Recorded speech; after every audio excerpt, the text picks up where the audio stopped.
Go for it. Okay. I want to call the regional school district to order.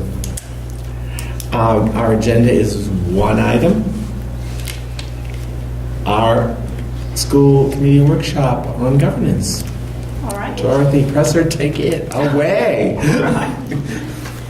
Well, I'm glad we could finally get together, and I'm glad we randomly picked a night where the weather cooperated.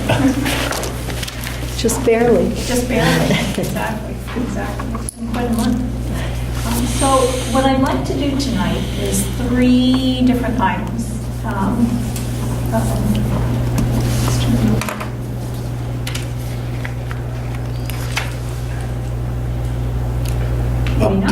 Technical difficulties. That's called a dead battery. So what I'd like to do tonight is 3 different items. First talk first to talk about just a really quick review of roles and responsibilities. We've all been through this before, so this is like a less than 5-minute review, just because Jeff hasn't talked about it before, so just to know what I've been talking to you about earlier. And then to talk about operating protocols. I looked back at the operating protocols I did with you a number of years ago, I think it was 2013, and to look at those and to think about, because you're essentially a new governance team now, you've been a new team since January, are they working? Do they need tweaks? And how are you going to work together as a new team? And then get into goal setting, and I'm going to take a little bit of your direction on what direction we take that in, sort of depending on where you are right now and what would make the most sense for you to concentrate on. So I'm kind of ready to go in a couple different directions with that, depending on what you'd like to do. So really briefly, you've seen this before, that we're understanding the different roles that the school committee has and the superintendent has. Both the school committee and the superintendent have a leadership role, the school committee from a governance viewpoint and the superintendent from a management viewpoint. So the superintendent comes to the school committee with recommendations about goals, about budget, about policy, and so forth. The superintendent or the committee deliberates over those recommendations and makes a decision, and then it goes back to the superintendent to implement the decision that the school committee has made. So the school committee is looking at those big picture questions of what and why, how much budget-wise can we, can the towns provide for us. And then the superintendent is looking at it more from the on-the-ground management perspective of how does this work get done? Who does it? When does it happen? And so forth. The school committee acts as a bridge between the community and the superintendent, particularly around goal setting time, bringing the vision and value of the community to the table. The superintendent is acting as a bridge between the staff and the committee, bringing to the table what the staff needs to get the job done. So those 2 things are coming together when you're together as a team and making decisions. Then there's also, as we talked about, the difference between being the committee and being an individual member of the committee. Very briefly, since I've talked about this before, as an individual, the committee only exists when you're at a properly posted public meeting. Other than that, you really have no authority as an individual unless it's been specifically instituted by the school committee. So that's my really brief review of roles and responsibilities. Are there any questions about that? Okay. So operating protocols. Again, this is something that you've been through a little bit before. So I'll try and do the review relatively quickly, and then we'll get into some discussion. So we suggest that best practice is having norms or operating protocols as a group. And we can't come in and say, here's the set, right? Because every group is unique. Every group has different personality, different ways of working together, different traditions perhaps. So it's a set of ground rules that you set for yourselves, what makes sense for you. But enables you to work together, sort of to get through the decisions of how we're going to work together so you can concentrate on what the work is that needs to get done. And once you have those protocols set, you can use that also as a document for self-evaluation. Are we following our operating protocols? What can we do to improve our operations as a group? When we talk about operating protocols, sometimes people get a little nervous, like, are you trying to control me? Operating protocols, when they work, prevent a lot of these things from happening.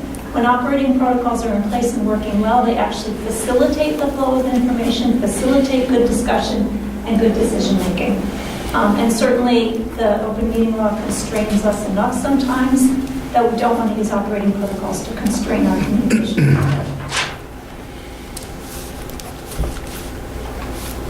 So some of the reasons why we think it's a good idea to adopt operating protocols are to help you develop that good working relationship as a team.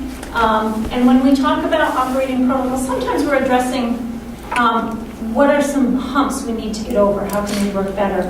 But I think it's also important when you're thinking about them to articulate and preserve what's working well. So if something's really working for you, put that in your operating protocols as a way to make sure that you continue to do those things. It can help you increase the efficiency of your meetings by, again, that we've already established how we work together so we can concentrate on the work. And then it helps you focus your energy and efforts as a team. So a while ago, I have two things, and I'm going to do them in a particular order for a particular reason. First, I'm going to have you look at a bunch of issues that tend to come up. Maybe you remember doing this. I think only Angela and Lori were here before when this was established. In fact, you're the only guys still here whose signature is on the operating protocols. So what I'm going to... The founding mothers. That makes me feel a little old. So this is what we call our issues worksheet.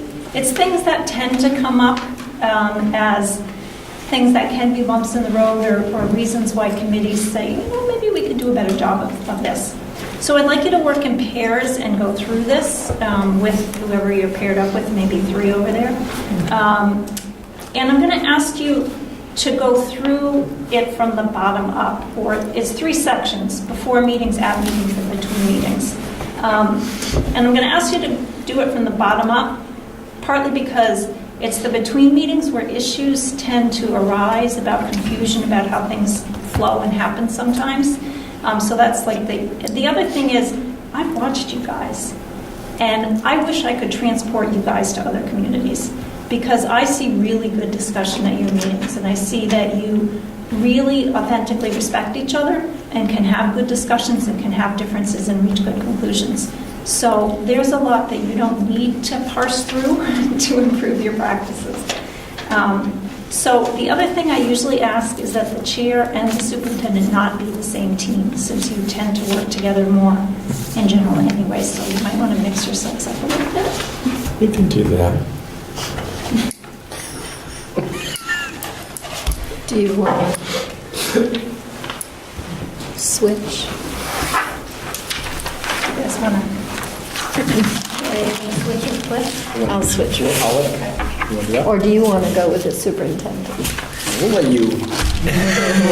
I'll be the brown. I'd like to work with As a founding mother. What did you say? He's taking him With one of our highly respected school committee members is the definition. So any questions? I know, I didn't want this to get folded, so I... All right. This is an issue. That's No, I my was So I think it's. Let's see. So any questions about what you're doing? Yes. So we're going to say yes or no in the middle. I'm not sure what the Okay. the columns. Okay. Fill that out a little bit for us. So, I mean, the first question is this, yes or no. is this an issue for you or not? And if it is, then why is it an issue, or how might you do it better? So start on the And between. actually, start in that bottom section. And then if you read something and think, gee, we do that well, then you just might want to make a note about, I think we do this well, and this is why, or Okay. how- So individual member requesting information. So, well, no, we're going to start here. So we're going to Yeah. I thought we were doing it. go bottom section. Yeah. So this is the most critical. Yeah. So do individual members request information from the Yeah, superintendent? that's interesting because people with kids I don't think it's an issue.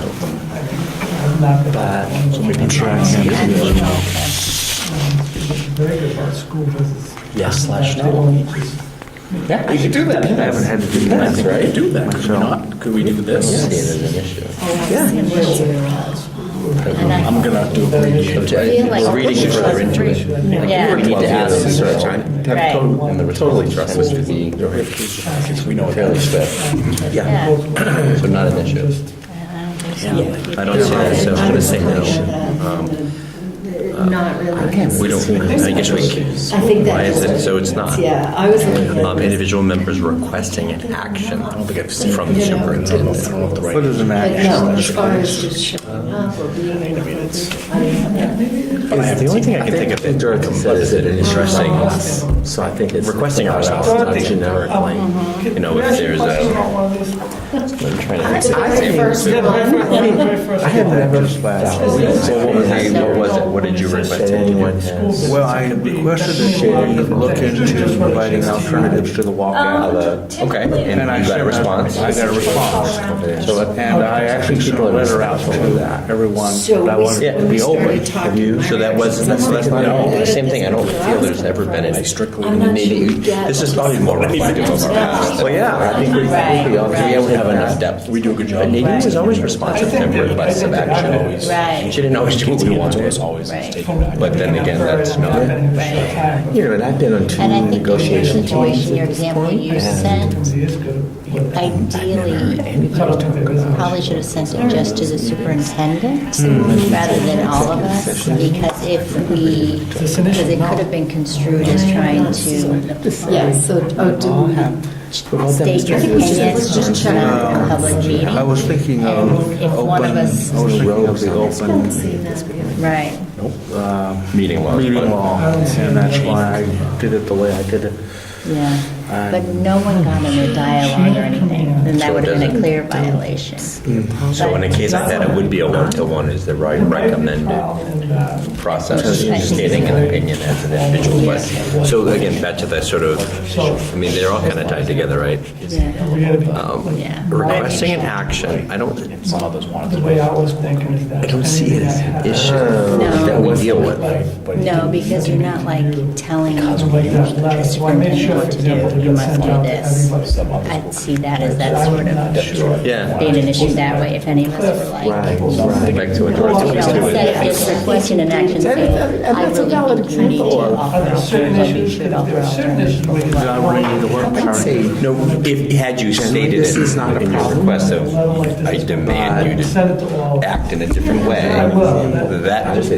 that's an issue, that's something to manage differently. You said it in a constructive opinion, you stated an opinion, your personal belief in how it should. Yeah. Again, I look at that as a functional, like it was responding and probably got almost in a limit where we shouldn't have been allowing the dialogue to continue, but at least in a fashion like that. I don't think it was a Okay. huge. Individual members requesting information directly from the staff. It's gonna be a hot button community specific. I don't. I asked for information from the central office staff. Is the information. Yep. I guess I do too. CC him, Yeah. So let's say, Christie, but I don't ask them at the school. So that's interesting. So that's kind of funny. So I mean, I've requested stuff. So Bob, for example, right? If there's specific information, I can communicate with Bob. But I generally, when I interact with the staff here at the school, as a parent or student, Right. Yeah. Right. and actually, I almost Spoke to the right man. When I'm dialoguing, I try not to, I use my personal email, I know I use the RSD, I try to make sure there's a clear delineation in how I communicate. Right. Again, I don't think it's an issue. It's a, generally, And if I interpret the But I only have a issue, question about that, like, I don't, if I you're email not just the privy to curriculum what's going on. or Karen, don't know a question. with another committee. Should I be asking the question through Jeff? Can I just ask them directly and CC Jeff? I feel like the One, business two, director, one, we hire the business or- director. So, It's a little I different. think in general, you are correct on what the chain of command is. included in the And organization. My thought is, it's, I I mean, we have the include them, but I right. don't know if I have there may to be times when ask the I don't think we messy sometimes. So my belief is, I think it's a one-to-one. If you want Bob to say if he has concerns or questions, that's why you're asking him where to go. And Yeah. we know He can who, confer, probably with Jeff. Yeah. I think people realize But I don't think so. That's a good question, though, on that. Same thing with requesting individual actions, like I would never they have tell. to make sure that. I got in a dialogue with needs to be Bob copied about, or if again, the- so I had a request from a directed to another school administrator. staff member, or as it pertains to something. And I request, I took that in my own words, and just asked for clarity from Bob, whether it was true or not, like validating. Right. Who do I, you know, how do I don't? I don't see it as. I think people are pretty careful. And he was responsive, people put are in cognizant what I of would what they deem write. guidelines. The factual, our budgets are facts. You know what I mean? It's public record, so it's never a So concern. they're gonna be- The request was helpful about how they handle it. budgeting towards field maintenance and things of that I think nature. people really, you know, without Right. knowing Where it came from, everything but- is all. So my, Open the meeting commentary laws, was that we budget all have a item general was sense removed. of Boylston. How was it addressed? How we're supposed to be careful about that. And this individual's been doing things sort of on Yeah, I don't think we, I have fee basis for years, and so I asked Bob, is this is true? He's like, no, we have evidence of multiple payments and multiple things, so this is a retained service we get, so it's not like a, so they kind of debunked Because they know there are no the flight question plans of why it's been removed, and he's been doing it for years, it's like, no, it's not true, so, but I mean, that. The only time I ever use social media. I guess I was requesting an action, but so my, great. So the board just want to kick off the between meeting session with the discussion that we had amongst yourselves. So by far, we don't, again, we don't feel there's a tremendous amount of issues that we see, but there was one question that came about, so I'll give you our sort of, kind of boil them down together, and because I think they're all interrelated.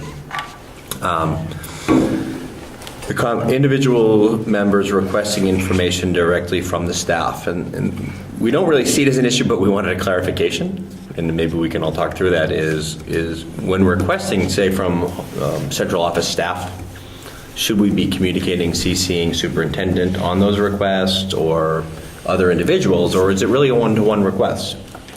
So I don't know if there's a ground rule on that, so something to think about. And then the other are communication questions. So board superintendent communication between meetings, board member communication between meetings, board members' role in public, and board members' use of social media. To me, have the potential to be issues. I don't think they've technically been major issues for us or concerns, but it's something that has the opportunity to present itself. So, you know, and we were talking about even the recent issue as it pertains to walkout and how we communicate that amongst one another on asking you for information and clarity, and do we collectively include the board, or is that infringing upon open meeting laws at that point? And when does that happen? I think that's the sort of the tie-in on the superintendency communication.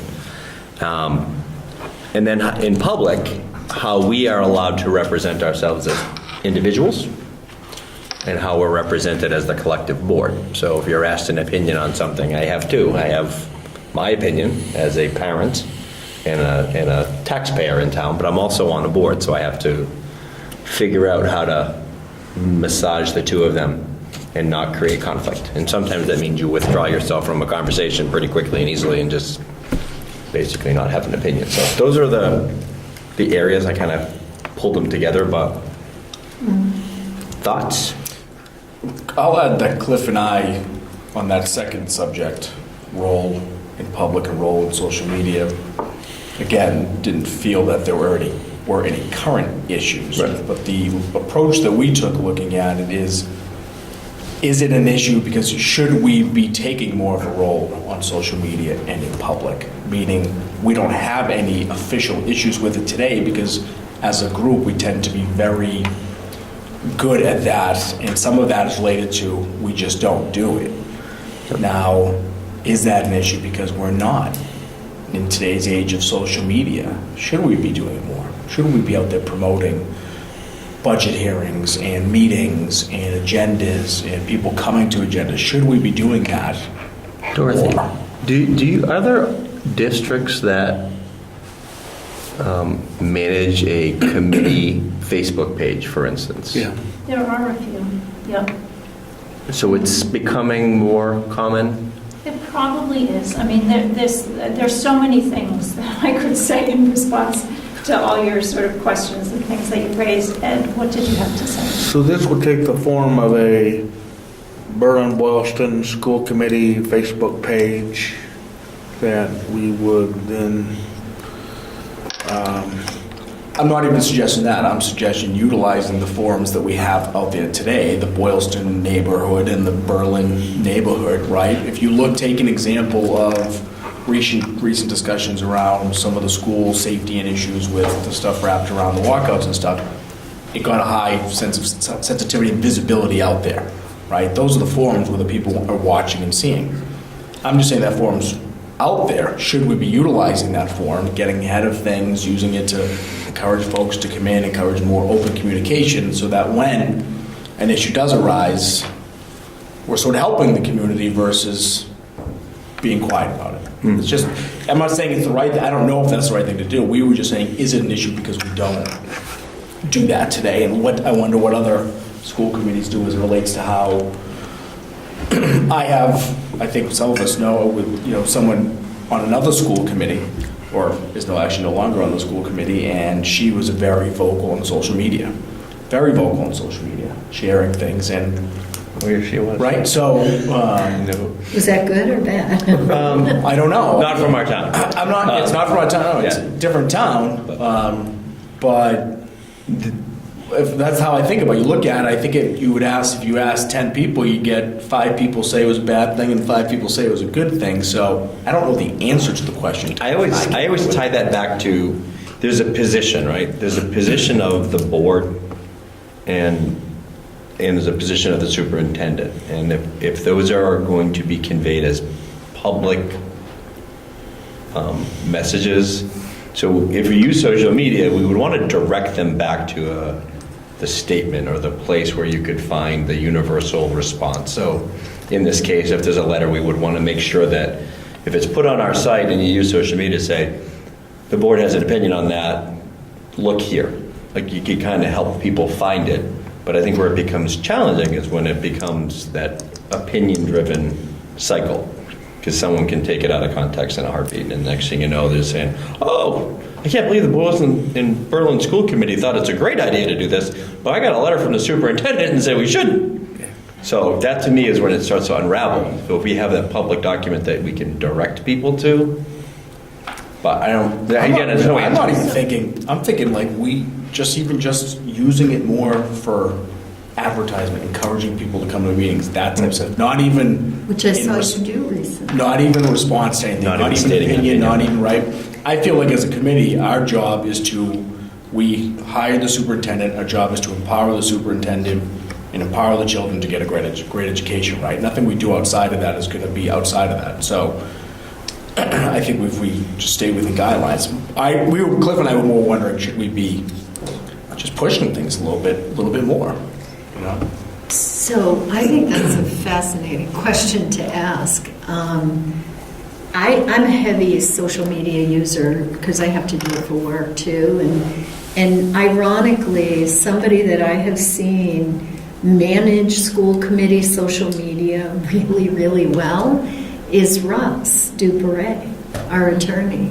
He's on the school committee in Longmeadow, and he posts all the time, even around, they had some controversy with their superintendent, but he's an attorney. He knows the right words. He's really smart, and he posts it sort of just conveys, hey, we hear you, we're listening to you, we're trying to follow the rules, we're doing what we think are the right things, and here's what's going to happen next, and he'll post what the agendas are for the upcoming meetings and things like that. So I've been really admiring that. Lori, does he do it as an individual? Does he have like the Russ Dupre school committee member Facebook page? Does he do it on the school committee? He does it on his personal Facebook page. Mhm. But he's clearly wearing his Russ Dupre school committee member hat. He might be chair right now, I'm not sure. That to me is always is like how what that persona is represented, and again, then the question is policy. Do we have a social media policy obligation to follow on the committee? Well, That's a according really to your- good question. According to your operating protocols, one is refer to policy BHE for school committee use of electronic messaging. So Should read that. Presumably you do. I will say there were some posts in the last couple of weeks. Some of the posts about the superintendent's letter that I was tempted. My personal opinion wanted to be expressed, but I held back because I knew that I'm associated with the school committee, and it wouldn't be appropriate for me to comment on a string of posts. The other one was a former teacher posted really insulting stuff about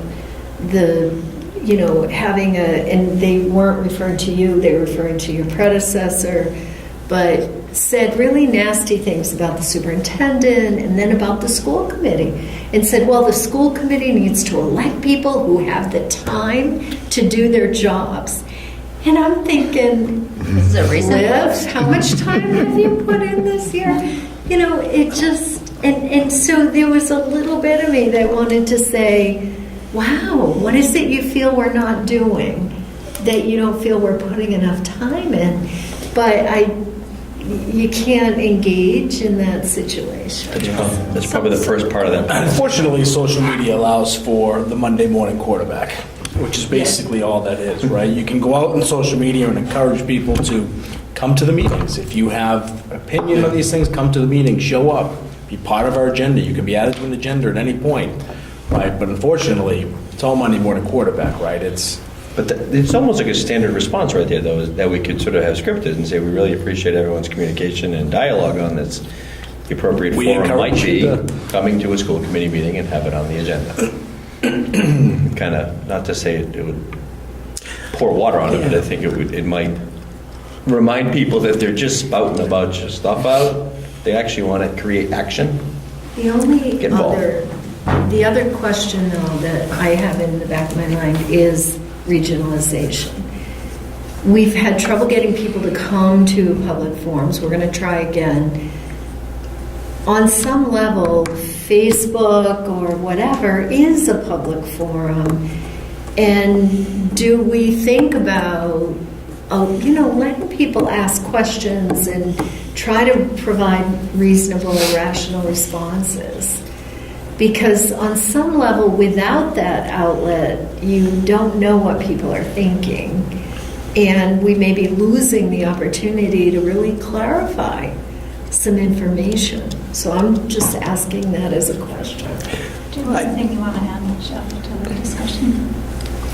About the communication piece, I think it's relative to where you are in the process. They're referencing this letter I sent, and I've done the best I could to answer every email and go out to the community and meet with people because they don't know me. So I send something out, they don't read it with my voice, and they don't know what I think. So they're just going to read it like I am a fascist. Call me a fascist, they'll know that I actually am one. But so I've been doing a lot to get out there in the community and doing that. So I think I don't know where they are, how well they know the people in the community. For me, I don't. So I have to make sure I get out, meet with the Board of Selectmen because they express concerns about this, and talk to them so they get to know me so that I can answer the questions that you can't read in the words. If I'm 3 years, 4 years into it, I won't do that. I won't go to the extent I have, because by that point they know me. And if they go through that lens to say something about something I do, there's nothing I'm going to be able to convince them otherwise. They already know me. They know where I'm coming from. They know my positions. That's where I come from on this, the media part. I've spent a lot of time but it's part of my entry plan also. For the school committee, I don't know. I mean, I think if you've been in the community and they know how you feel, they know you're doing the right things for children.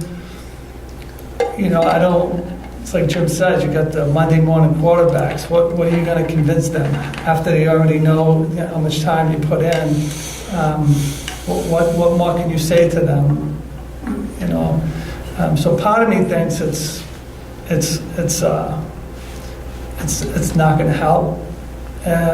But for me, being new, it's been a good help. So, I think the committee has to decide, how well they're known in the community and how well people know them and trust them.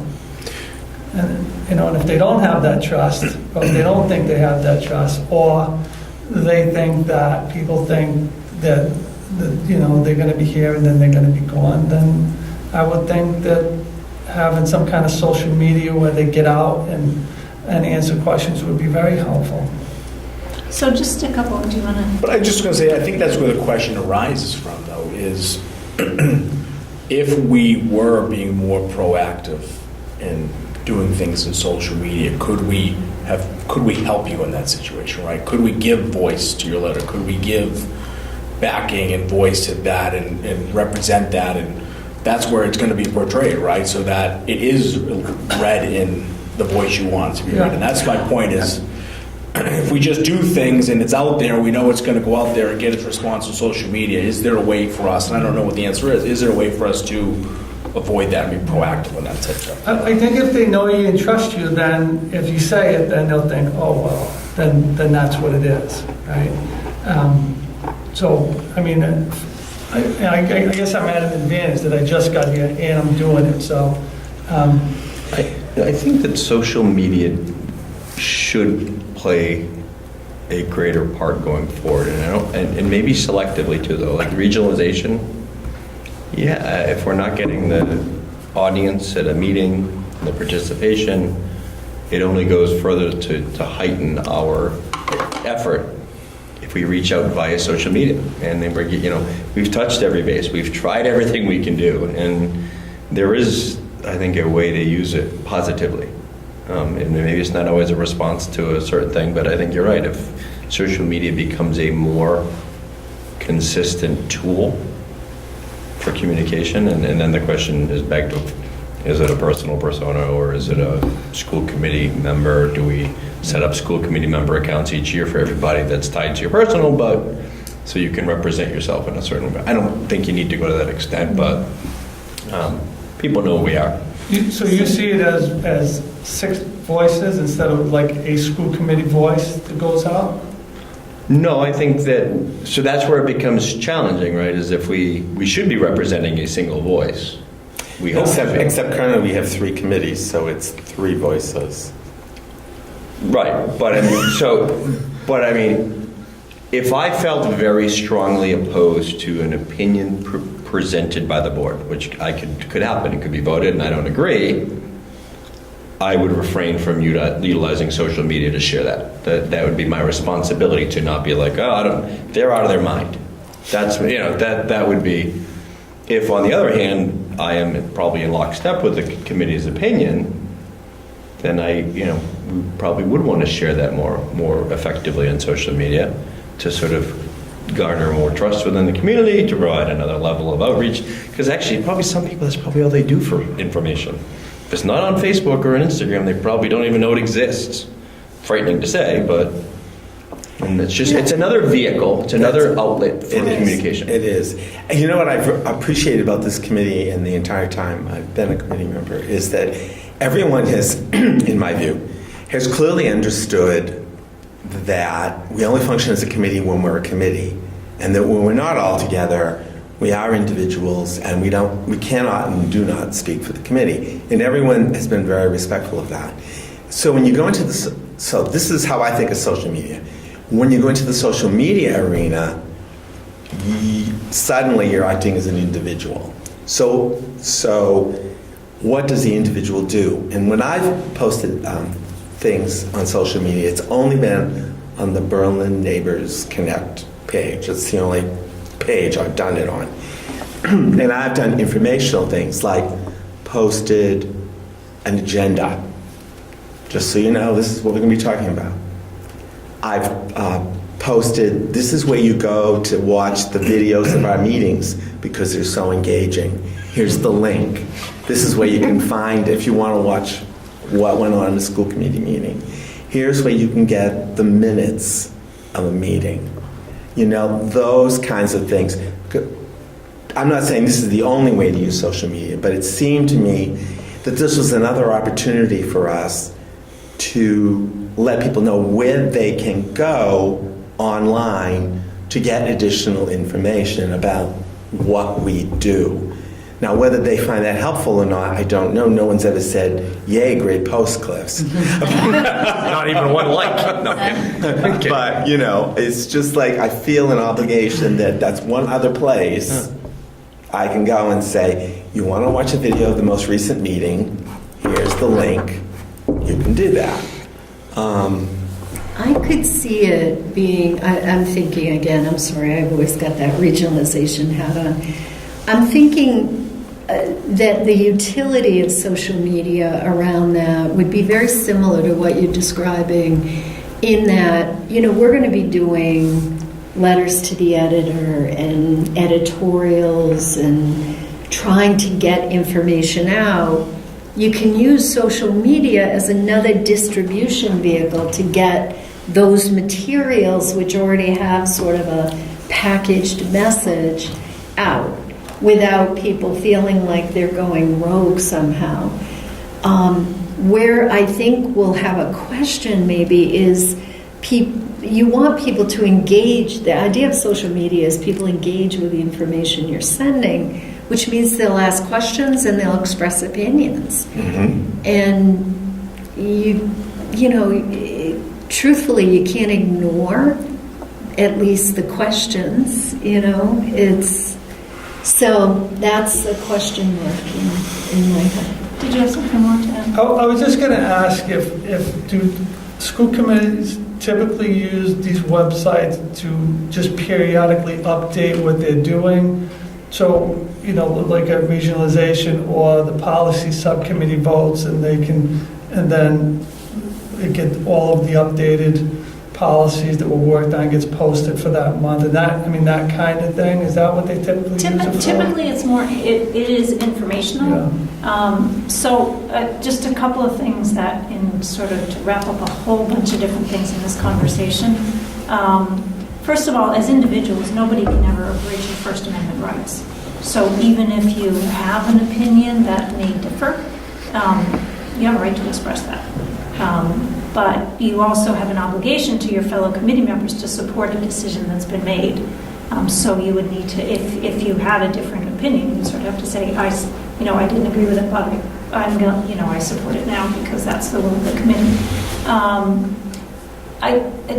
A lot of times, the other danger of social media for school committee members, if it gets to be a lot of opinion, is that can end up being deliberation. If you guys start posting different opinions about things and each of you are seeing it, it becomes a deliberation outside of the public meeting. So that's kind of one of the dangers of social media. There are committees that I've seen successfully use it, I think along the lines of what Lori was saying. If you see a post on, I forget the name of the website you were saying. Berlin Neighbors Connect. Berlin Neighbors Connect. That asks some questions about regionalization. Then a response that says, here's the information. Or even an opinion that you know is wrong. Well, here's the information. Here's the correct information. Follow this link, as a way to as a way to respond. And I think also, I think when committees use social media as a way to try and engage more with the public, someone has to curate it, someone has to be the spokesperson. It can't be all 6 people or all 3 people, depending on who the committee is, kind of jumping in with different things. It's got to be someone who's sort of the person who's responding and who's moving forward. So, Ed, Well, the reality is that, I see what you're saying, but the reality is that I have neighbors that have voted me here in that they want me to represent them. And I sort of feel like I have to represent them to the school board and to the superintendent. And so I also have to represent the board to my neighbors. You know, and so I'm going to have to be able to use my own voice to do that with, which may not be Matt's voice, Cliff's voice, Jim's voice. I mean, I have to use my own voice when I'm doing that, and it's going to be maybe a little different. That's sort of the problem. And I have had to speak on the issue of the walkouts. It was about 15 of the 30 kids that walked out, from what I understand, were in my neighborhood, so I had to use my voice to kind of represent and defend the board's position on that, you know.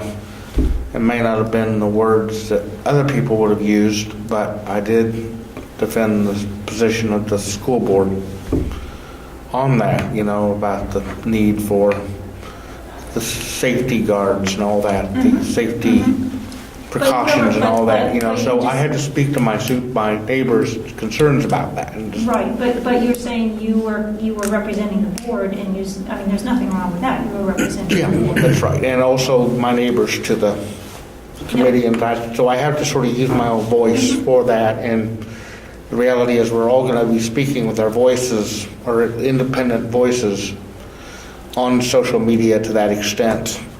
Yeah, I guess what I'm saying is, if you have a school committee page, that you're not all jumping in. Oh, that's right, yeah. There's some guidelines and delineations about how communications from the school committee get put out on that page. Yeah, what people, a lot of times in use, and again, Twitter being another social media outlet, is a lot of times you represent yourself.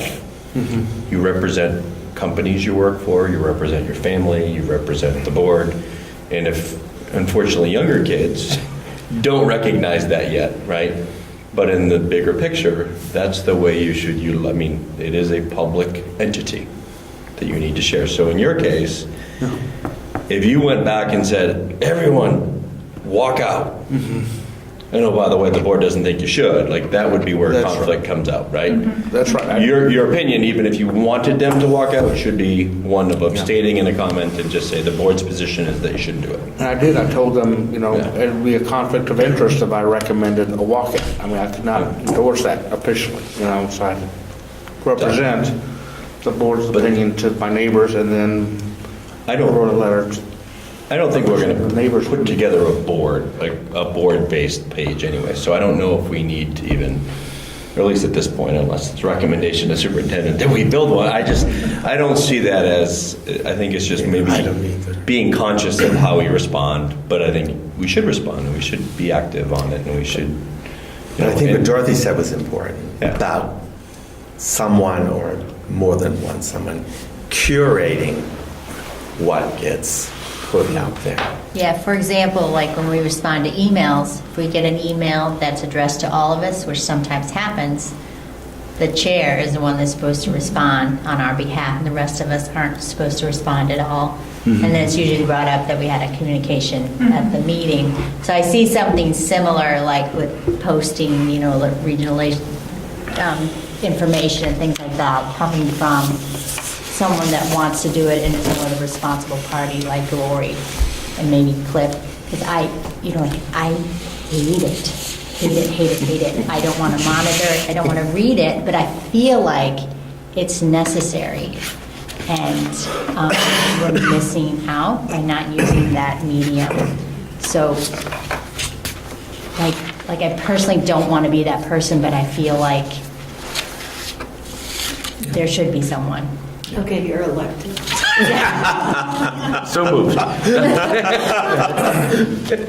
I think it's a topic for another time, right? I think it's a topic for discussion and for us to put, think about another topic, a protocol or a policy in place and how we handle that. I think it's a crawl before you walk scenario, right? It's a baby step thing. I think it's a start with, can we be utilizing this to, for lack of better terms, advertise, promote our meetings, regionalization, things that we're doing, positive things, making sure that we're being seen, and the visibility, right? Can we be increasing our visibility on social media? I think that's all we start with. Yeah.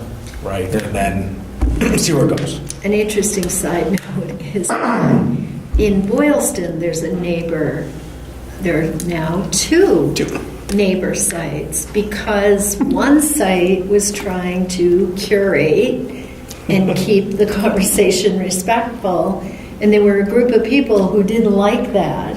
So they went and created another neighbor something. For the 4,000 residents we needed to. Yeah. Yeah. So Well, my there- understanding about those pages is there is a curator. There's an owner, There's an manager, administrator. administrator. I forget what the term is. There is, but people felt censored apparently by one of the administrators. Well, that's the point of having an administrator.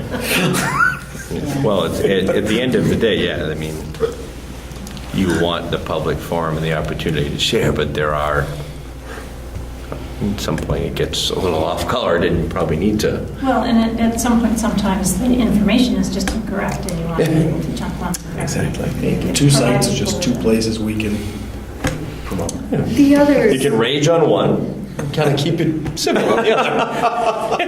My latest thing I add, my little sarcasm to when I was advertising something, I equally delivered it both the same on both pages, so I did not distinguish between either one of the two pages. Yeah, you Like I made some noticed that. reference to people apparently have a lot of time on their hands. Just suggested people have a lot of time if you've got This some. conversation on a little bit. Okay. Back to Matt's, you made a comment as you were going through the things in the big picture about information from central office staff. I think that was the other. So it was so we didn't see it as an issue as a group, as three, but we also questioned the process of communication, right? So in example, if I'm reaching out and I have a concern or question and I want to ask Bob for some information, and again, do I need to and should I be including chair, the collective group, the superintendent, or can I have a one-to-one dialogue? Because at the end of the day, that is no longer public. It's not a public. Well, yes, it is, because it's on a public website. And I don't think You you mean, necessarily you mean refer. to asking, like, Just in general, asking a right. question? So if I sent an email to Bob and said, hey, someone had a question, someone had a question about a certain vendor we use for certain services.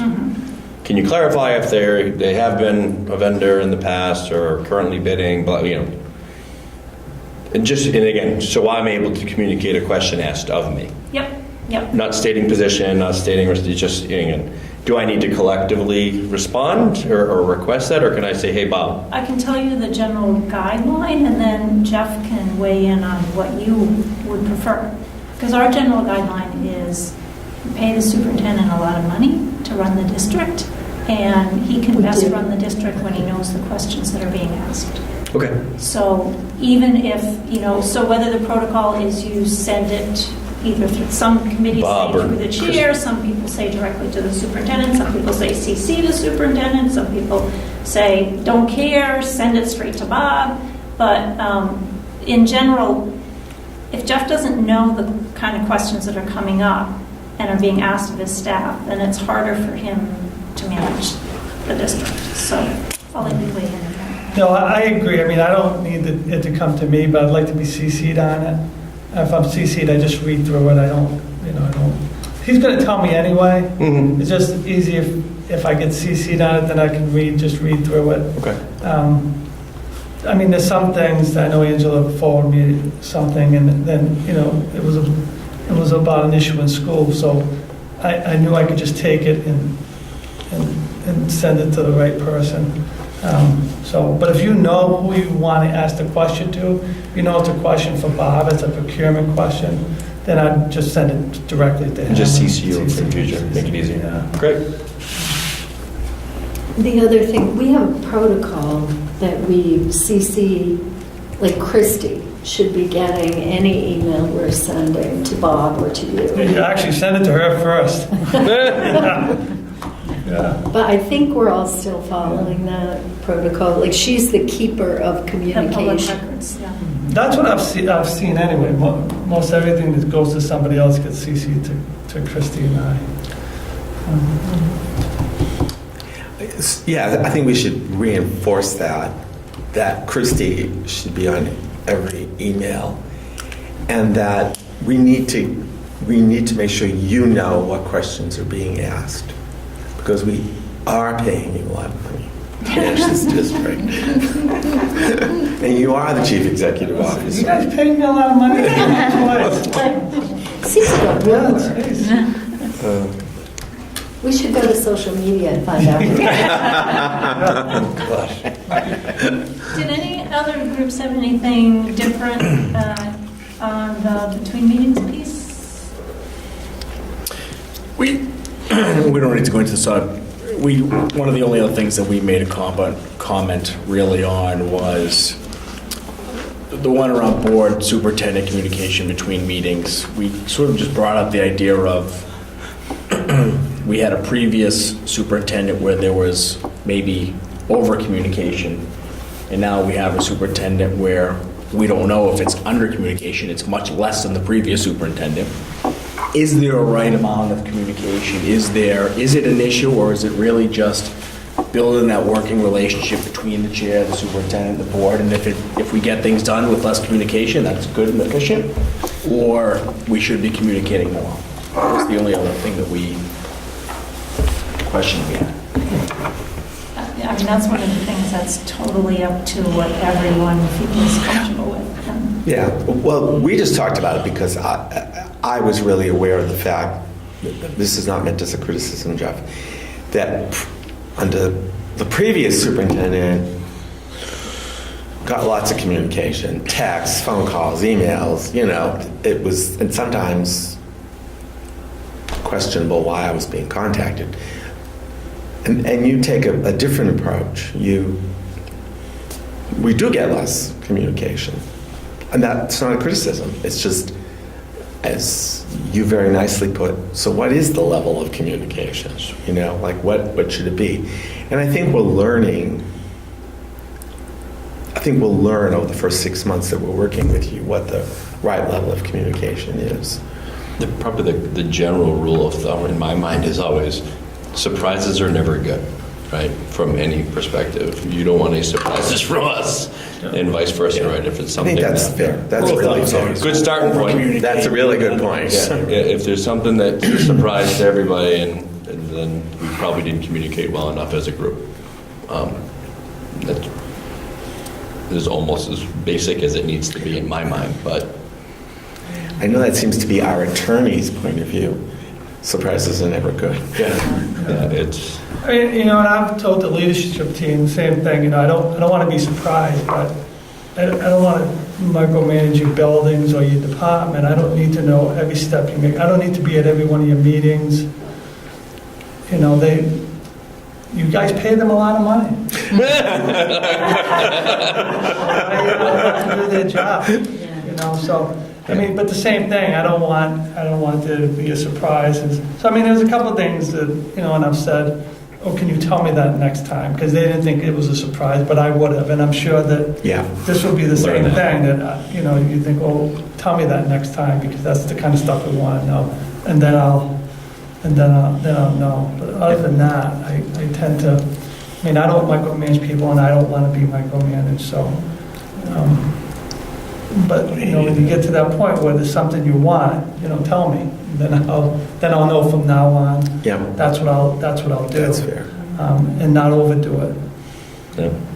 And I think in the past, superintendents have given us a call if something's happened at the school or with a student that they're afraid we will hear about from other parents or community members, and we'll be like, what? I didn't know what, just so that we're aware. I'm thinking of examples, a couple students got in a car wreck from Tohoto several years ago. The superintendent at the time Yeah, gave me a wasn't- call.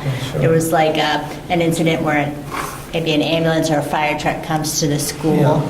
You know, we might be notified, whether it's through an email or a quick phone call. But honestly, I don't know how people feel about that. I think that's great, but as you know, I'm kind of a loner, and I don't really interact with my community. And every time I've been given some news, I've never run into someone at the supermarket that said, "Oh, by the way, I heard there was an ambulance at the school." Do you have an opinion? And you know, I don't know. There's a school. I think that's absolutely true. That's been my experience too in my time on the school committee. I've never gone anywhere in town and had someone say to me, "Hey, you know, Did you hear about? that has never happened." Maybe I'm a loner too.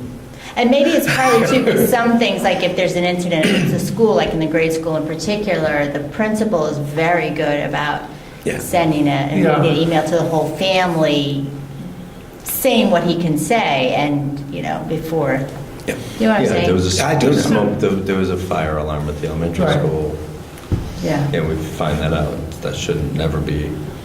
Yeah. The same thing, if it's a surprise, and it sounds kind of goofy to say, but if somebody said, "Did you hear there was a fire at the elementary school?" I'd be like, well, don't call me. Call somebody that can do something about it. Why you say- Fire department? You know, I mean, not to be corny about it, but it's like at some point, there's Well, an yeah. over-communication where it's like, Right, you wouldn't want to know there was a fire at the school and then not be told. right, So- you want to know that Yeah, I mean, part. because if someone calls you, you want to be able to say, oh, yes, it was all We're aware. handled, everybody's safe, let's move on, as Right. opposed to, really? There Yeah. was? Gee, wonder what happened. Gee, I should call. Yeah. I kind of felt bad at one point because somebody brought up the boiler in the elementary school, and I honestly didn't know what status the boiler was at. And I felt like I should know that for some reason. And I didn't know. You know, I didn't know what to tell them. But if you could tell them, you know, I don't know what the issue is. If it was like an ongoing get the boiler fixed issue, you wouldn't necessarily know Call them. you know, but you would know who to refer to get Yeah, it's information. knowing who to refer people to that's Yeah. really the most Yeah. Yeah, call important the thing. principal or I actually think you could communicate a little bit more. About what? Well, we don't know. That sounded dumb, but do you know what I'm saying? It's kind of back to what Cliff and Jim were saying. We don't know what's going on that we don't know about, but it definitely feels like a big drop-off from what we were used to. What we were used to Well- may or may not have been necessary, but there is and it's not micromanaging, it's you make a decision, you do something, or something happens, we understand it's going to get dealt with. Yeah. It's just sending a quick email or calling if it's really critical to give the school committee a heads up. I just want to give you a heads up that this happened, and maybe nothing's Since happened. I've been here, everything's been fine. Well, two things. One, I've been working on my entry plan, and there hasn't been anything. You know, you're talking about superintendent was here for 5 years, so she had much more stuff. You know, whether she like to communicate more or not, she just had more stuff going on, and I will too. So my communication will increase as I get more things going on. That's reasonable. But I will tell you that coming from a bigger district with a bigger school committee, my impression was I always would communicate to the school chair. If you want me to do that differently, I will. But even like the piece with the letter, and Cliff and I talked about that. So that's what I thought I was supposed to do. If on those kind of issues, you want me to tell everybody or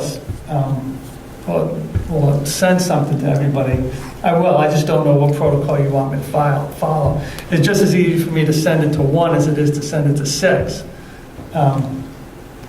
That one is a little different issue because it occurred to me, and I'm just giving my opinion, I'm not saying this was right or wrong, I might have almost expected the school committee to have the opportunity to discuss that or to understand the position before it came in our inbox as a parent.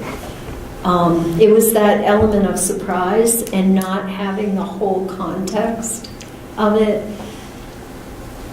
It's hard to make rules really about this stuff because who knew this would become as big an Sure. issue as it Yeah. did too. And personally, I completely support what you did. And it took me a lot of reading to get there though. Do you know what I mean? Like I almost had to read, what are people saying? What's going on with this? And then say, you know what, that really makes sense. But that's an example where at least, and I'm just giving you my opinion. I'm not Yeah. saying, I'm not being Yeah. critical or saying you did something wrong. I think for me, it might have been good to have that as a topic. So I think it's a good conversation to decide. Like Jeff, makes the assumption that he deals with the chair, and then the chair, I don't know whether I disseminate or whether I just know, or whoever the chair is knows. So that's probably a conversation we should have about how that all shifts out. And then there would be the sorting too. Like there might be some things that really only the chair needs to know. That's it. So there would be some sorting that would go on. So that would be something we could flesh out more for sure. Absolutely. I think the other place where communication is good, and this, we haven't run into this isn't an issue that's occurred, just for future.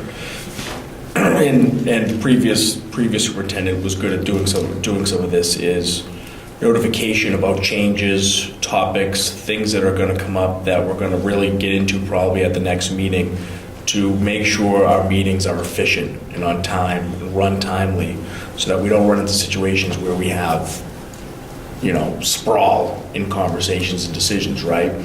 So I think just heads up on stuff like that, late additions to agendas, particular topics, those type things, because I think it's good for us to research, think about, and intellectually think about questions we want to ask and discuss. Meaning, I want us to have those discussions during these meetings because we have to in the public forum, but preparation always makes for more efficient meetings and keeps our times from growing to 3 hours as well, right? So I think that communication can be extremely valuable if we think about it, just when you're thinking about those type things going into meetings.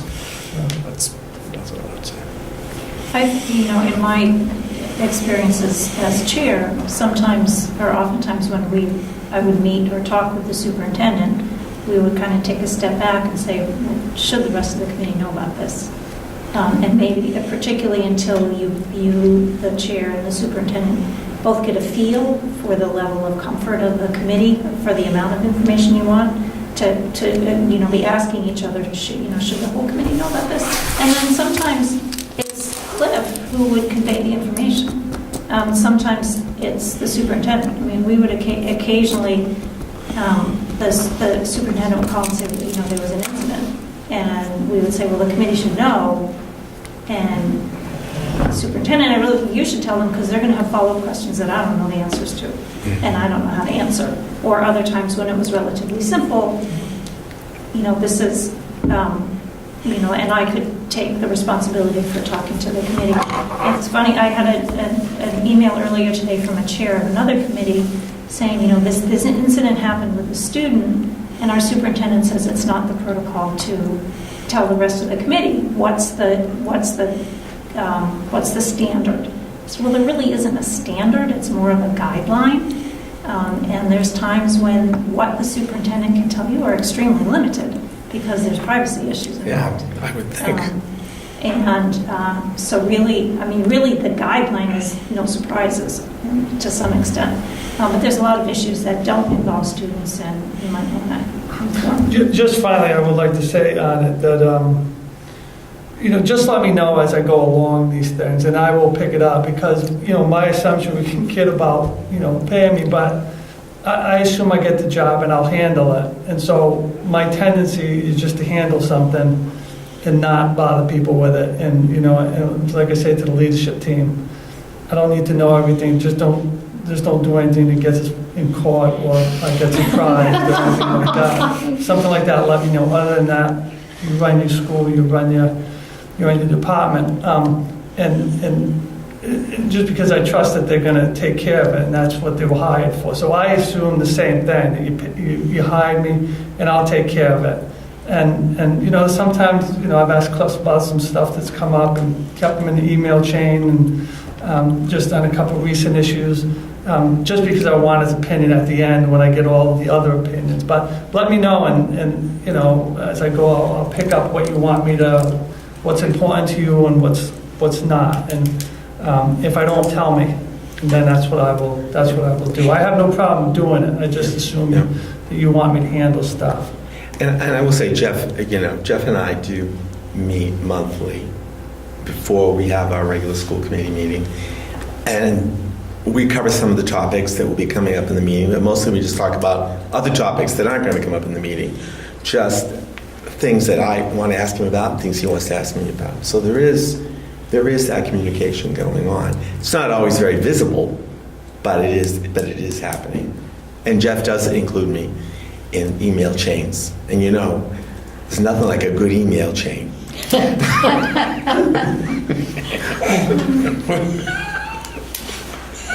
So you also have Cliff to occasionally bounce, questions about. Yeah, I think the chair takes some responsibility for Yeah. communication, for sure. Absolutely. So I think you're all absolutely right. This is a part of the growth. This is part of building yourself as a team and part of the growth process. And occasional check-ins, letting Jeff know if you're not getting something, letting Jeff know if you're getting too much. When we had a new superintendent start, who would, tell us what she did every day. And I'm like, I do not need to know that you went to court today. It has nothing to do with my job as a school committee member. Tell me things that, that impact me and my job, and information I need to know to do my job. But, so you'll find it. You'll find that level. But keep talking to each other about finding where it is, and you'll be in good shape. Anything else for between meetings, or shall we move to at meetings? I'm good to move on. Did people get to at meetings? You have a little note. We sort of did. We got to one. And it's a topic that Cliff had actually brought up previously at a previous meeting, and just about subcommittees, expectations, reports, and how do we look at those? How do we plan for the subcommittees we're going to need? Which topics, which things need subcommittees? We did agree, Cliff and I both agreed, that the purpose of the subcommittees and doing those things would be, and we could use Lori as an example of the reporting back, right? She reports back very well on progress of the regionalization and that type of stuff, right? We should be doing that maybe some other areas. Do you use subcommittees at all now? No. We have a policy subcommittee, and we have the regionalization subcommittee, and that's about it, isn't it? Right. Yeah. And I raised the issue we should have a finance budget subcommittee, which we had started a conversation about that. But we're kind of waiting to see whether we regionalize or not before we spring for that. You must have more at Tantasco. It's bigger. We had a finance committee, we had a curriculum committee, policy subcommittee, we had a regional subcommittee. See, this is, I think, almost more my opinion than best practice, but the smaller the committee, to me, the less subcommittees you need, because you're not, there's just less, you're able to discuss things more as a full committee. And maybe if you do fully regionalize, there might be a different feel for what you need. Policy subcommittee to me is always helpful because it's kind of like, writing the laws, right? It's easier to edit with a small group than it is in a large group, and bring something to the full committee for discussion. But, to me, the other important thing about a subcommittee is to be very clear on the purpose and the tasks of the subcommittee. If you're not, sometimes subcommittees can kind of run away with themselves and be more of an issue than help. Was there anything else on app meetings? We mentioned a little bit at length of meetings, like Lori's really good about trying to make sure meetings are like manageable and productive and not too long when we're all tired and exhausted. So I'm thinking of the December meeting example. It was a budget meeting, our first budget presentation meeting. We also had a couple different, at least 2 other school sort of presentations at that meeting, which really weren't necessary to have at that point in time, and they could have been deferred or something like that. So I think it just, and Lori, I appreciated at the end of the meeting, she's like, the time is this, did we really need to, and our chair was like, okay, point taken. And it sort of leads me a little bit to before meetings. Our group didn't get to that, but I know with a new secretary and a new superintendent, I did remind the secretary that the chair and the superintendent reviewed the agenda before it gets posted, because I wasn't getting any. She was sending them to Cliff, but we still have 3 committees, so Matt and I still need to see the Berlin and Boylston agendas before they get posted. Most of the time we don't make any changes or have any questions, but I just, mentioned that. So, and that's just part of the learning curve of a new secretary, superintendent coming on at the same time, more or less.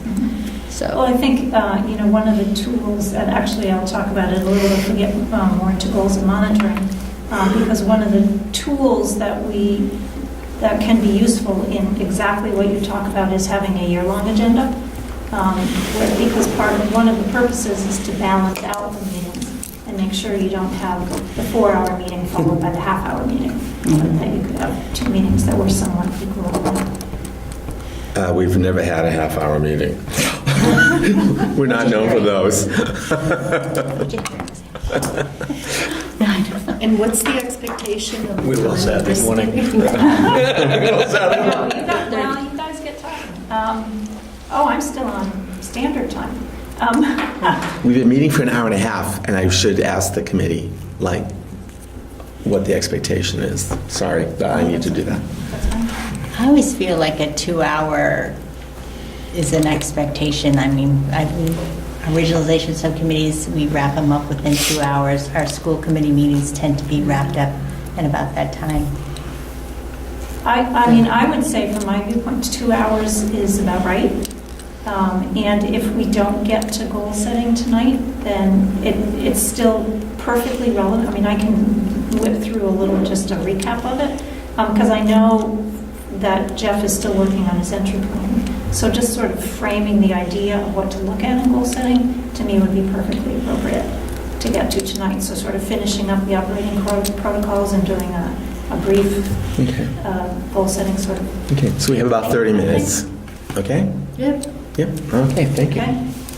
Just one quick comment about the meetings. I don't think it's a pervasive issue for us. I think it's been an occasional. But when it happens, I get to a point where I can't really function at all. And I'm sure other people feel some of those same things. So it's just something, maybe the year-long agenda or something could help us avoid that. Was that a before meeting or an after? I combine them both. You have both. Consolidation for speed. Efficiency. Yeah. Anybody else have any, I know you didn't totally get to that necessarily, but. We just covered a bunch of things with that one particular topic. Length of meetings, structure of agenda. Getting questions answered before. Oh my God, we just Knocked it out of the park. One item that is not on this that I do want to bring up, and I know we're going through a bunch of scheduling issues relative to weather and all that stuff, but we need a better vehicle for creating calendar invites. And I talked to Christy about it too and said, listen, we have meetings. they should be calendar invitations, not just a communication. It needs to be hard coded because, I mean, that's how I work. It just makes it a lot easier for everybody if you have those and the acceptance and non-acceptance is all filtered through. And we didn't do that a lot in the past. And we always wondered, well, where is it on the calendar? Was it posted at the website? Like, how do we manage that the right way? And I think we have a calendaring function that we should just be using. Yeah, and Jen's More really good effectively. about that, Yes. sending the calendar invitations. Yes. The last invite showed up on my calendar. Maybe it's just my phone system, but it's like, I was sitting on You must have Christie's, your it sync. showed You up started on my your calendar. sync. Yeah. Yeah. Which I thought was really quite handy. That Yes. was- Not Outlook, so it's. But you can get, so what I do, I have a setting that's screwed up in my phone, so it's coming over saying these meetings are at 12 a.m. Oh, yeah, 'cause yours It's is saying all weird things, and I Green said, Mountain Christy, what are you doing? She goes, No. it looks fine on my end. So I'm set on some Usually if you accept, it will go in. it'll give you the option to add to your calendar generally. Generally, Google not onto universally. Yeah, Google's mine. It showed up Yeah. on my Google calendar. So there was another Yeah, thing on here I'm that, on Outlook. Okay, so now we're working on that. That's Okay, good. but anyway. we That's like good. that. but this, I'll do, this will be a good segue. On the topic of technology, this one about technology devices at meetings. And I bring this one up only because I am on another board and was in a meeting where someone in the audience who was there as a, helping somebody there, but was very, came from another town, was very familiar with the subject, brought up the topic of everyone sitting there at the table at this board, particularly on their laptops with cell phones in front of them and technology devices. And brought up the topic of if you are using a piece of technology during an open meeting, which is technically, if something legal was to happen, that device can be, anything on that device, because it was used during that meeting, can be summoned Part of public or record. whatever the legal term is, can be part of that. So I don't know if that's something we need to discuss, because, you know, on our normal meetings, we're all sitting here using our Google Docs. laptops and Google Docs, and many of us are using our personal and/or corporate lent devices and our personal phone devices, and My understanding, something we should be concerned about? My understanding is a little bit different. If you are using however it's not like everything on your whole device, it's things that happen during the course of the meeting. So if someone texts you and say, can you stop on the way home and pick up milk or bread? And and you read it during the course of the meeting, that becomes in the public domain. But things that you don't look at, or reference during the meeting would not be in the public domain. And probably the concern on that is if it's a contentious point and somebody's communicating Yep. an answer, a dialogue, it becomes part of, for that purpose. we should get some clarification on it. A couple things that have happened, which are clearly violations of the open meeting law, are texting the person across the table from you. Like Can we wrap this up? No, okay. Go with me on this item? Or someone from the public texting you and saying, you know, what the superintendent just said, I disagree with, and then, you know, or you should ask this question, or, you know, like someone from the public. So we should have Becoming a, part of the meeting in a way that is inappropriate. that should be posted for the meeting too, because I know you've been very good in your meetings to start kind of giving a blurb. A warning. A warning, and it should reference the technology then, because So that- your recommendation is when we open up those laptops, everything else should be shut and just open up the Google Docs that we usually hear, and we should be covered. Okay. or Sometimes you might go to your calendar. And I should tell my wife not to send me that text about picking up bread on the way home. But the same thing, even if that was part of public record, that's not a big concern, right? At the end of the day, They would it's just probably, know what your family eats. they would read that, if that became a Depends on public what you document. want in the response. Well, I don't want to get into that, what Mr. and Mrs. Spencer do, not my issue. But what it would really become is was it related to the content of the meeting? And if so, it becomes really public. I mean, if that would Well, be it doesn't public even matter. record. I mean, That would be bypassed in 3 seconds and be like, oh, Right, it it doesn't would be have anything anything to do. But if it was somebody sitting over here saying, hey, Jim, I really don't think you should vote on that, or that would be Yes. really, that's why it becomes. That's why it becomes an issue. Yeah. That was more, I was looking for clarification. My wife picked up I think Olivia, it's if you good- were wondering. It's good to know. It's all good. Public. It's good to know though, because I open up my laptop at meetings. Yes. And I really only do go into the Google Doc and looking at it, but I have 4,000 other tabs open with information that I'm not looking at right then. But like I've done, like last time I rebooted my laptop was probably 6 months ago. You know, and Yeah, I'm guilty of this. because I Your use IT it, everything's team was open. a It's bad like idea. I live in the thing. I mean, it's so, but I should be closing all those things when I'm in. Yeah. Okay, it's just, Yeah. it was really just, I needed to know. If we had a better option, I mean, I'm mindful of what that looks like to people, that we're all sitting behind these devices. And it used to bother me a lot when I first started on the committee. I just felt like it seemed so rude or something. But the problem is, the alternative to that means we're going to have paper like this. Can't do that. We're going to kill 1 million trees, and that's not really benefiting anybody to do that. I think we've turned a corner on that. Yeah. Me personally, I mean, even coming in, because I'm a sales guy, right? And I was taught and grew up old school. You don't take out your laptop and do that in front of a customer. You have your notepad. It doesn't matter what they do. But nowadays, it's most people take notes on them. Most people That's what in my meetings, the same thing, is I got a laptop, I'm keeping my notes right here, just so you know Yeah, where- I feel like we've turned a corner. But to your point, I agree with you. It doesn't look. The positive spin on that is it could look like we're doing our jobs, you know, but on the other hand, you know, I mean, the camera's over there, we're talking to each other here. If politeness was a standard and the viewer was the standard, then, I mean, we would all be facing the camera to be polite. I mean, but we're facing each other to be polite to each other. Well, and that's the part of, it's a meeting in public, not with the public. That's right. Right. Yeah. Good point. Right, the public is a visitor to the meeting. They're privy to the meeting. but they're Yeah, not that's really right. part And of it. we're doing our work, we're doing our job. So what I passed around was your operating protocols. Now that you've had a chance to discuss the way you've been working together, we want to take just a few minutes to go through them and something that jumps out as, this looks great, this isn't really what we do, maybe we should do this.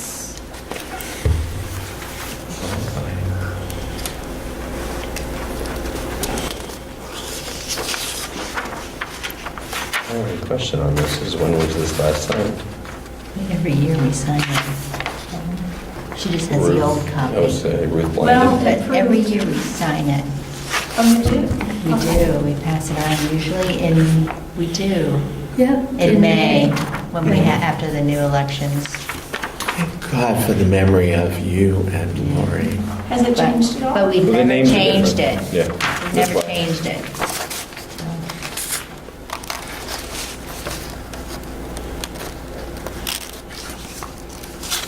It might be a good idea when we go to do it the next time to actually talk about it briefly before we all sign it, just to remind ourselves that that's what we're signing.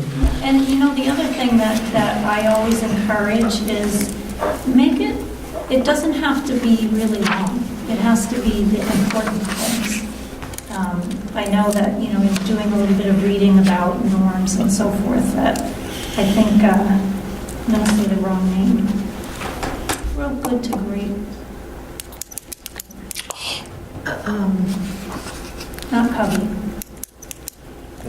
Anyway, whoever wrote the book, Good to Great, says you need about 3 norms. I think that that's a little bit too few, but generally we suggest as much as you can keep it to 1 page and keep it short. The nice thing that you guys did when you were originally done, I think, was the underlining the important parts of each protocol, so that you can sort of jump to, here's the important part.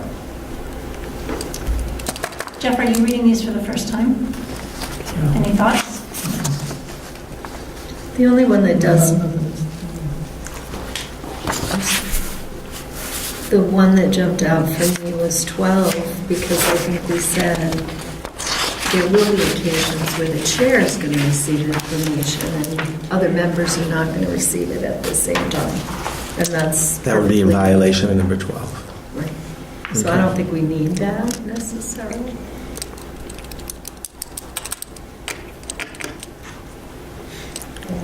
I would agree with that. So I think if you're to the point where this thing is something soon, maybe having a good discussion about it tonight is not something that we need to do. So, Somebody can- Yeah. yeah. number 9, sorry, I apologize. No, that's all I right. jumped in there. Number 9 says the school committee chair or his or her designee will represent the position of the school committee to the media or other public bodies. We just talked about social media. So basically what that's saying is it's the chair who's going to be doing all of the, now, is it the chair of the particular school committees, meaning do you represent on the Boylston page and, right, so. Yeah, it's all three We just chairs. talked about it and it's there, so if we have it in there, go get him, Matt. Not much of a post. Angela, I'm more of an Angela observer. didn't volunteer, but it says right there, Angela. They're designees, so I Oh, yeah, can okay, so you, designate. okay. I designate you. Yeah. You want to go? All right. No kidding. Good move. Smooth.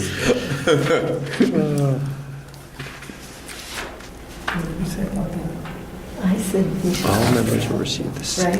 Because we just talked about it. Yeah, that's what I was. Well, you guys did a good job when you wrote these in 2013. We did. I've used them occasionally as an example. Yeah, good job. I think we wrote them though, I think. Yeah, you Copied somebody. Lori, Sorry, never mind. you did a great job, Lori. Oh, can I just say, you had some other samples, but, Yeah. and you kind of melded together what you thought would work for you. We need to see BHE There's sometime definitely soon. not, oh, we like this one, let's just do that. Yeah, these are good. These are very good. Yeah, you're right. 12 could be, Yeah, 12 could be straight. Yeah. well, Stricken. Removed. I'm an English major. it sounds like an Elmer Fuddism. Forget it, change it. Or modified, right? Like, Trying to shorten it. yeah.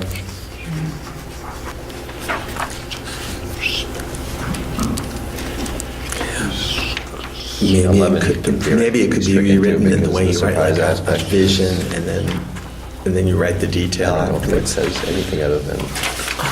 You want to shorten it? So number 16 says refer to policy BHE for school committee use of electronic messaging. Does it say that because it's BHE for electronic messaging is a long policy and you just want shorthanded? Yeah. Okay. Page or two, which basically says what I just said. Yeah. About the chair responding and not Okay. Okay. responding individually and. Could it be? I mean, in that, almost in that case, you don't, because you've got But is that policy specific to the That's true. committee, or is that a standard policy for all employees of the district? B would be just the committee, the B section Well- is governance. So could it be attached to the norms and standards so that you don't have to just as another page? I don't know, I'm just No, asking. I would say no, because this actually is a policy. Right? So Okay. you wouldn't attach a policy to a policy. Okay. All right. Get nothing. I like In the number interest of 11. time, Yes, in the interest of time. do you want to look at these at another point, or do you want to keep going on tonight? What's the committee's interest? I think we have time because we're not going to sign them until May. So if we want to individually take time to review and throw a quick conversation for another time on the agenda. We come back with our suggestions and it's a quick discussion and move on. How's that sound? Yeah, and I would just add, these originated from a very formerly kind of dysfunctional school committee.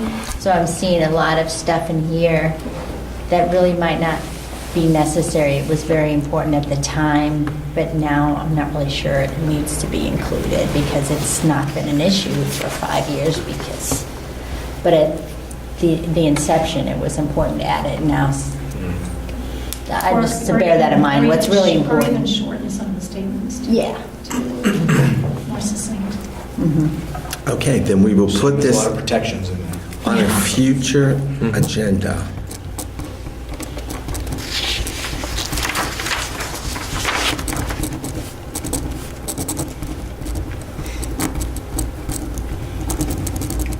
Okay, Dorothy?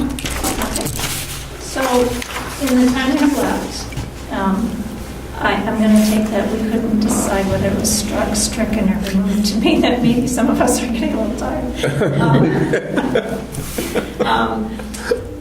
We'll look a little bit at goals, and again, this is sort of to frame your thinking around it. And Jeff, please feel free to jump in on this because I know you're working on your entry plan and getting to the district improvement plan. But goal setting is one of the responsibilities of the school committee. You know, we're talking more and more about, people always talk about hire the superintendent, policy, budget, but even in legislation, goal setting is a responsibility of the school committee. It doesn't mean you set the goals necessarily, but it means you make sure that there are goals. And you would ultimately, I guess, establish them by approving a recommendation. I think a lot about, to me, having been on a school committee for a long time, I would feel lost without having some goals. I wouldn't really know, what's my purpose here? If in the big picture our purpose is continuous improvement in student achievement, if we don't have goals to define where we're headed, then we're just like approving the warrants and going through the sort of the administrative tasks of the school committee. So having goals, if you don't have them, if you haven't set them, you'll find that special interest groups are going to come in and essentially set them for you. So you want to be able to define the direction of the district. And having defined that direction, then you've got the staff and the community everybody knows where you're headed, and everybody can kind of get behind it. So everybody feels a little more coordinated and has a sense of direction. I think about it as kind of putting a frame around and a structure to the work that you have. Part of your responsibility is to make sure that there's the alignment of those goals, obviously, along with the superintendent who's making sure that the goals below the district level are in place. Much of your meeting becomes monitoring the progress towards the goals, hearing the presentations that help you understand that progress is being made, or help you understand where more resources or more work or more support from your end needs to happen to allow that progress. Obviously, when you're looking at your budget, you want to make sure that your budget supports the goals. That should be sort of the driving way that you're looking at your budget. Does it move us forward? The budget being really the resource that you have to support those goals. And then sometimes, and I think you may have done this, but I'm not sure, sometimes school committees have their own goals apart from or in conjunction with the district goals. What is the work that the school committee needs to do to support the goals happening? I always caution if a school committee has their own goals that they have to be within the purview of the school committee, and they're not a way to just sneak more goals onto the administration. So that's one thing to keep in mind. You just A bit of watches. a school committee that sets the goal, the MCAS scores will go up by so much. School committee can't make the MCAS scores go up. That's sneaking a goal onto somebody else for calling it their goal. So in the big picture, you have overarching goals. Jeff's going to be working on a district improvement plan that will have certain big buckets of goals that look out 3 to 5 years. that will fall into categories like maybe curriculum and instruction, facilities, whatever those big buckets are. So those, to me, they're sort of targeted vision statements for where you want to be in curriculum and instruction, or where you want your facilities to be, or whatever. And then usually you can see the integration between those that helps you accomplish your mission and your vision. And overarching goals is also where that vision and values of the community comes into play. Obviously, as you've been talking tonight, as you're putting together that district improvement plan, you're talking to a lot of stakeholders about what is their vision, where do they see strengths, weaknesses, and so forth, to drive the district where it wants to be, or districts. So then underneath those overarching goals, you have SMART goals, more specific, shorter time frame, that I think you're all familiar with Kaplan and SMART, and I won't go through every one. So in the big picture, if the overarching mission of any school committee, the overarching responsibility that you have is that continuous improvement in student achievement, you have those overarching goals, and then you want that alignment from the big picture down to the more specific, the superintendent goals, the school improvement plan goals, and so forth, into the administrative goals, down into the classroom, that all lead back, and you can see the alignment from the top down to the bottom and the other way around.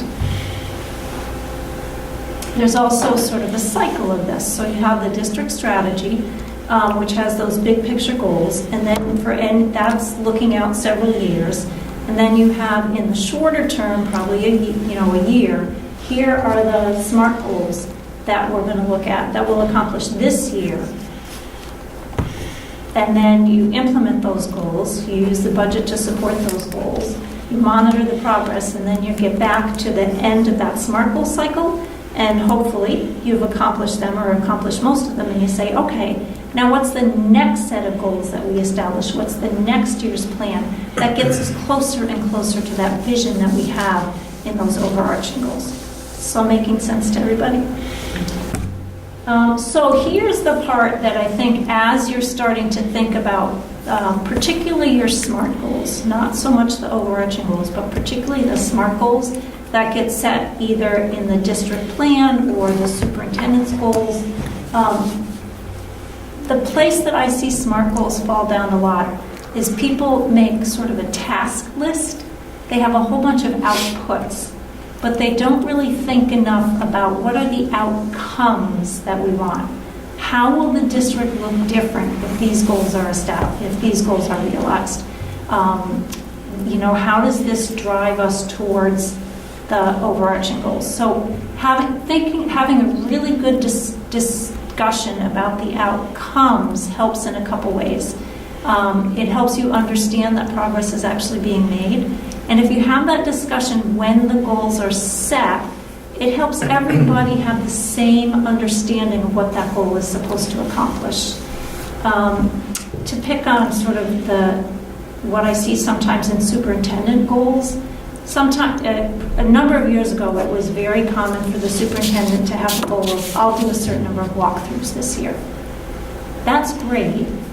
Walkthroughs can accomplish a lot of really good things. But just doing the walkthroughs isn't what accomplishes the good things. It's the intent. What did you want to observe? What did you want to happen? What did you want to improve in the classroom by doing those walkthroughs? So you weren't doing walkthroughs so the superintendent could get to their 10,000 steps. You're doing the walkthroughs so that you could improve instruction or improve alignment or look more closely at classroom management practices or something that will get you closer to a goal. So being able to say that at the beginning of the process for any goal helps you understand what actions need to be taken to get you there, helps you understand what you need to do to monitor progress towards the goal, and then helps everyone understand if the goal has actually been reached, if you need to take some corrective action to get where you want or whatever. Really thinking hard as a goal is formulated about what is the outcome that we're looking for by having this goal is a really important part of the goal setting. So very simply, an output is a task I walked through. An outcome is how you wanted actions, behaviors, or people to change, or how things would improve as a result of that goal being realized. That makes sense to everybody? And these were what we were going to do if we had time. In terms of looking at either having a discussion about where you were seeing the district headed and where you saw the priorities that were needed, or a little bit of practice on how do you actually form a SMART goal. So we can do some of those things next time, Yes. if appropriate. Yes. But other than that, that's what I have for tonight. So any questions? And 3 minutes before 2 hours. May I ask a question? Oh, as long as it doesn't take more than 3 minutes.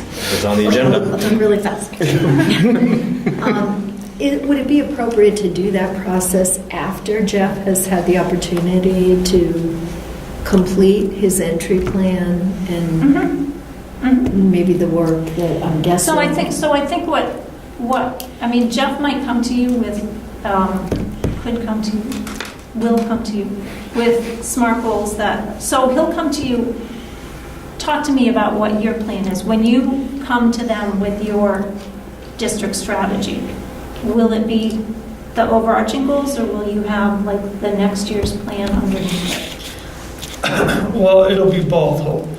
My expectation will be both. It'll be a 5-year plan so that we can see, what we're looking at for 5 years, knowing that those could be modified.